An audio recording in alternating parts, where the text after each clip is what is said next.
पढ़ेंगे ABG compensated के उसके रिगार्डिंग, ठीक है।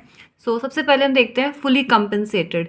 फुली कंपेंसेटेड एबीजी में क्या होता है, जो हमारी पीएच वैल्यू होती है वो नॉर्मल होनी चाहिए, और जो पार्शियल प्रेशर ऑफ CO2 और बाइकार्बोनेट हैं ये दोनों अपनी वैल्यू से ऑल्टर करने चाहिए।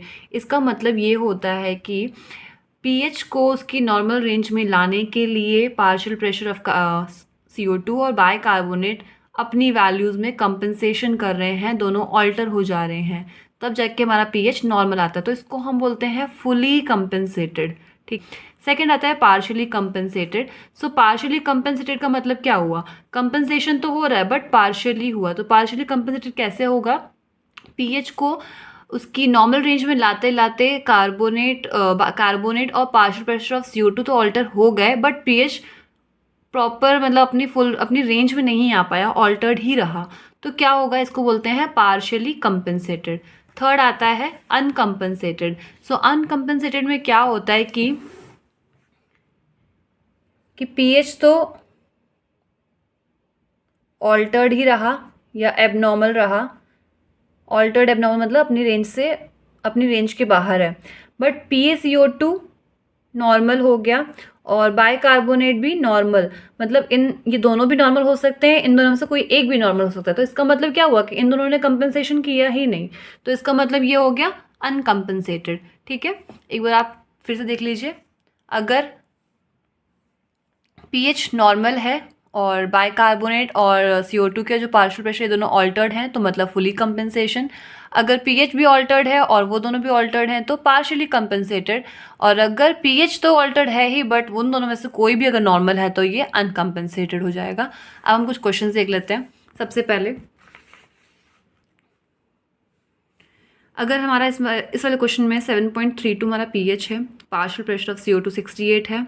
सो 32 हमारा क्या हुआ, नॉर्मल रेंज तो नहीं है क्योंकि हमारा 7.35 से 45 होता है, बट थोड़ा सा लो है। पार्शियल प्रेशर ऑफ CO2 कैसा है, बढ़ा हुआ है 35 से 45, अगर आपको याद होगा मैंने लास्ट वीडियो में बताया था नॉर्मल रेंज। बाइकार्बोनेट 22 to 26 था। सो ये भी हमारा कैसा है, बढ़ा हुआ है। तो आप ये देखेंगे कि जो पीएच और पार्शियल प्रेशर ऑफ CO2 है इनकी ऑपोजिट डायरेक्शन है जो कि होती है, लेकिन पीएच और बाइकार्बोनेट की ऑपोजिट डायरेक्शन नहीं होती है। तो ये तो रिलेशन हम नहीं देख सकते हैं। तो हम क्या देखते हैं, पीएच अपनी नॉर्मल रेंज में नहीं है, ये क्या हुआ एसिडोसिस, क्योंकि ये एसिड की साइड से है, ठीक है। यानी कि 7.35 से कम हो रहा है तो मतलब एसिडोसिस हो रहा है, तो ये एसिडोसिस हो गया। बाकी ये CO2 के रिलेशन में ऑपोजिट डायरेक्शन में है तो इसको हम क्या बोलेंगे, ये रेस्पिरेटरी एसिडोसिस।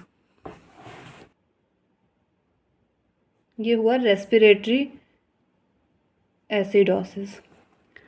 अब हम ये देखते हैं, जो हमारा पीएच है वो ये भी हमारा ऑल्टर्ड है, ठीक है, और PaCO2 भी ऑल्टर्ड है, बाइकार्बोनेट भी ऑल्टर्ड है।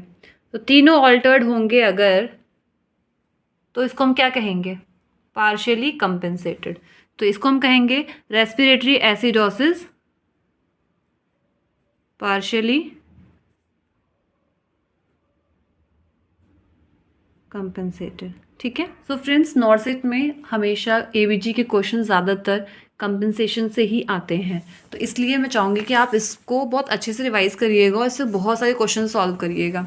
तब तक के लिए फिर हम नेक्स्ट वीडियो का वेट करेंगे, and thank you so much, take care, bye bye.